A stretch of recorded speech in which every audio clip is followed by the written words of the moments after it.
ma fahmaysaa wax walba markay walaalnimada ku dhammaadaan wax ka qurux badan ma jiraan. Okay, waxaad igu tiri inaan ku guursadaan rabaa, shaadiyo inaan isguursanaa rabnaa, saan waaye inta waaye aa igu dhahday. waxaa igu tiri cabdimanaana aan iskii meeri rabo inaan surprise aan kaaga dhigi rabaa igu tiri beenaa ii sheegtay. waxaas aa ii sheegtay wax ka jira ma jirin, ma fahmaysaa sababta beenta iigu sheegaysina ani ma fahmaynin. already hadda wax walba way dhammaadeen, anigana kuguma dhagahadlin mana kugu dhagahadli doono. qof aa waxaas ka geedidna ma ihi, ma fahmaysaa. waa ku salaama qadarooseeta, xaaladda ka waran maxaa haysaa?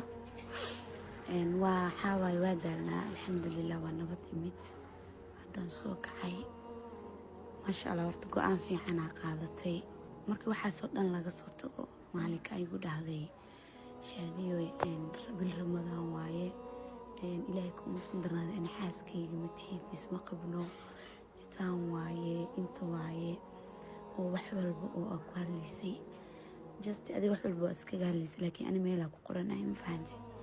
qofka markuu ku jecel yahayna oo dan iyo waxaas kaa leeyahayna waxyaabaha qaar sida hadda inaad xaaskayga oo kale iyo tusaale ahaan uma soo qaato, ma fahmaysaa.